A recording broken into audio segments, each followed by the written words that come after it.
Dark Merlin and the Speedster. Legion of Doom? The Legion of Doom. I'm not calling them that. January 24th. We're on sort of a time clock here. Tuesdays The Legion have nothing. They have Rip. will be legendary. Please let me go!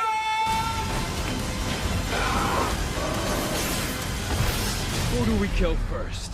These guys are good. DC's Legends of Tomorrow. All new episodes return on a new night, Tuesday, January 24th on the CW. Ho, ho, ho, and Merry Christmas, YouTube. Welcome to another Legends of Tomorrow video. So, Christmas has kind of come early, and we have got a Legends of Tomorrow trailer for episode 9, and pretty much sets us up for the season.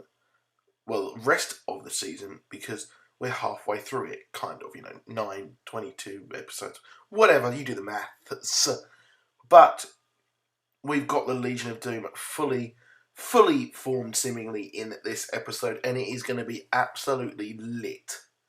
One thing I want to know about this season is just where Malcolm Merlyn has been taken from. What part of time has he been taken from? Because Damien Darhk obviously doesn't know about the whole thing that went down in the Arrow season 4. And, well, he seems to know what's happening with the League of Assassins, who's been trained so far. So it seems like he's kind of sort of a very up-to-date version, just like Eobard Thawne. But Eobard Thawne has the ability to go through time, so he knows what's going on, etc. So it looks like Malcolm Merlyn is more of a knowledgeable person because he knows what happens. Now, what I thought was very, very funny was the fact that they kind of acknowledge that Legion of Doom is a bit of a shit name. It's a very naff name, but this goes back throughout the history of comics, because Avengers, Justice League, they all sound very corny, but this time here, the Legion of Doom just sounds like evil people trying to be very, very evil and cheesy, but it kind of does work, and it looks like the Legion of Doom exists throughout history, because you can see here, he's looking through all these books, and, well, maybe they know what's going to happen and who they actually become as time kind of resets itself, which is pretty interesting. So they know what's going to happen and they just have to stop it.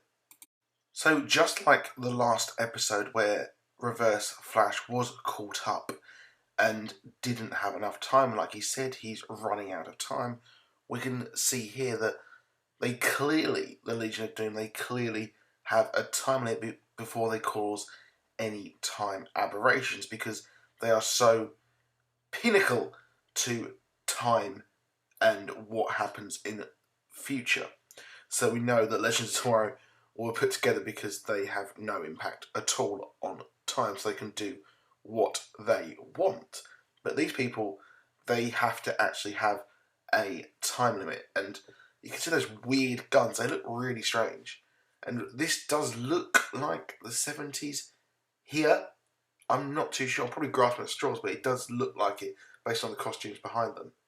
So we've got Reverse Flash here keeping this version of Rip Hunter hostage. So at the end of the last episode, we saw a version of Rip Hunter making a film version of the Legends of Tomorrow TV show. So what my theory here is that we have multiple Rip Hunters across the timeline, and it seems like this one is kind of remembering what he did and who he was, and these memories are bleeding through, and it seems like he's scattered his actual self across time, so if he was found, he wouldn't have all his memories to find things like the Spear of Destiny or other such things which could cause huge ramifications if they were found in the wrong hands. Now, I think that this episode might be where we start to see that there are more Rip Hunters, because we can see here the colonial garb, and we have seen pictures of Rip Hunter in a red coat outfit as a colonial soldier. So that's pretty interesting in itself and kind of proves this theory.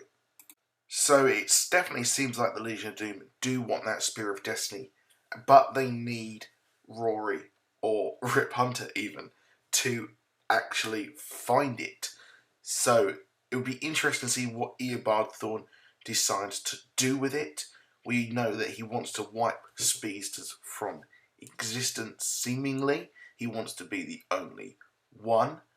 But you always need a villain. It's why Batman never killed the Joker, of course. You need a villain. And why the Joker never killed Batman, because you need an enemy as well there. So that's it for this video. Please do drop a like. Please do subscribe. I'll see you soon. Goodbye.